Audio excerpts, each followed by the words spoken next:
Anytime you are ready. All right.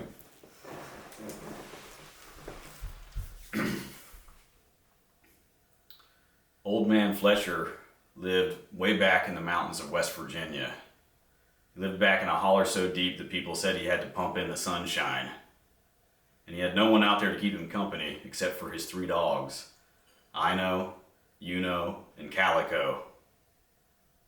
On the cold autumn nights, Old Man Fletcher liked to sit by the fire to warm his bones. And on one such night, he was sitting there with his stomach grumbling. The weather had been bad recently and he hadn't been able to hunt. And all he had left to eat was 1 handful of beans. He dumped the beans into his cast iron pot, poured in some water and a pinch of salt and got them boiling over the fire. Stirred the pot and tried the beans. They were still hard. Why did beans take so long to cook? He sat there thinking about how good those beans would be with a slab of fat back or some salt pork in him, and his mouth just watered. Well, as he was sitting there, staring into the fire, stirring his beans, he heard a scratching coming beneath the floorboards of his cabin. He looked over, and through a hole in the floor, he saw a paw appear with sharp black claws.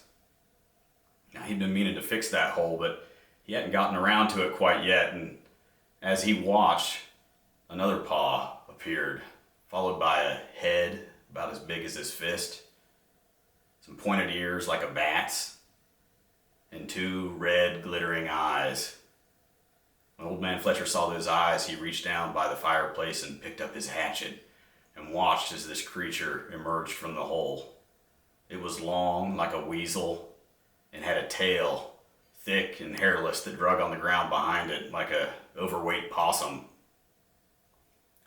Old Man Fletcher, he raised that hatchet up and brought it down right at the base of the critter's tail, and it dove back through the hole in the floor, and the tail was there on the floor just twitching. Well, he sat back down and reached down and picked up that tail by the tip, held it up in front of him, and it spasmed a little. And he thought to himself, what kind of critter was that? Well, he was just about to throw the tail out for his dogs when he noticed that it had quite a bit of meat on it. So he reached over and dropped that tail into his pot of beans and gave it a good stir. But before too long, a wonderful aroma was filling the cabin, and Old Man Fletcher was hungrier than ever. He pulled that pot of beans off and ate them, kind of blowing on it because they were still hot. Tasted so good to him. And he finished that pot of beans and every last bit of meat that was in that pot. With his belly full, he was feeling mighty tired. So he went over to his bed, got down beneath the quilt and pulled it up. And it was about that time that he heard a scratching coming from his door. He sat up in bed and looked at the door. He heard a voice coming from the other side. Tailypo, tailypo, I want my tailypo. Tailypo, tailypo, you got my tailypo. Old Man Fletcher had lived in those woods his entire life, and he knew a couple of things about this world. He knew that there was critters and there was folks, and that folks hunted critters, and there were some critters that hunted folks, but there weren't any critters that talked, as far as he knew. That wasn't natural. And that got him pretty scared, so he yelled to his dogs, I know, you know, Calico, chase that thing off. And his dogs were sleeping under the porch. They started barking, and he heard that thing scrabbling around on the porch, and his dogs came up, and they all ran off into the woods together with the dogs chasing that creature away. And he listened as their barks grew more and more and more distant until he couldn't hear them anymore. Well, he sat there, listening late into the night, waiting for his dogs to return.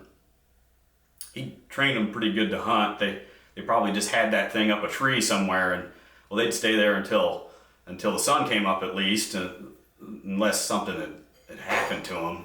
There was those big long claws on that thing, now that he thought about it. No, his dogs would be okay. They'd come back. Well, as he sat there waiting for his dogs, he heard something up on the roof of his cabin going across the shakes. He heard something scratching at the roof, and then he heard a voice saying, "Tailypo, tailypo, I want my tailypo. Tailypo, tailypo, you got my tailypo." Old man Fletcher, he jumped out of bed, ran over to the corner and grabbed his gun. He aimed it up at the roof, trying to figure out where the sound was coming from, shot through the roof a couple times, and he heard that creature scrabbling around up there, and he tried to trace it, tried to shoot it, but he couldn't follow the sound for the beating of his own heart. And the creature made it back out into the woods once again. Well, he went over to the fire, threw a few more logs on, got it stoked up real good. He wasn't going to sleep this time, not unless his dogs came back, and if that thing came back, he'd be ready. He'd have that gun loaded, and there'd be no more of this tailypo business. Well, despite the fire being higher, he still felt cold, and so he grabbed his quilt off the bed and wrapped it around him, sat there in the rocker, the quilt clutched in one hand and his gun in the other, and waited and listened and listened and waited. Well, the warmth from that fire felt pretty nice to his old bones, and as night moved into the wee hours of the morning, his head began to droop, and he began to snore.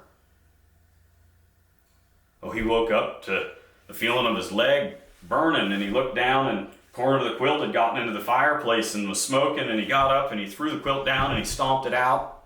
He's coughing and fanning the smoke, picked up that smoldering quilt, and he went over and he opened up the window, tossed it outside. The sun wasn't coming up yet, but the sky was starting to get light. It wouldn't be long now. He thought, well, I'll go back and wait here a minute, and as soon as the sun's up, I'll go looking for the dogs. So he went back over, sat down in his bed, propped his legs up, and he left that window open. That cabin was terribly smoky. And he must have dozed off, because the next thing he knew, he heard the sound of scratching claws coming across the floor. He opened his eyes and looked down at the foot of his bed. He heard those claws climbing up his footboard. Pretty soon he saw two pointed ears like a bat's, two glittering red eyes, and a mouth full of white, sharp teeth come over the edge of that footboard. It said, "Tailypo, tailypo, I want my tailypo." Old man Fletcher said, "I ain't got your tailypo, it's all gone, I ate it." And the creature's eyes shifted from his face down to his belly.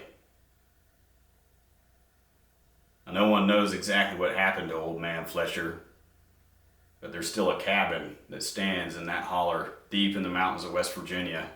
Sometimes hunters or hikers will stay there overnight. And they say if you stay up till about midnight and you listen real hard, you'll hear a strange voice on the wind that says, "Tailypo,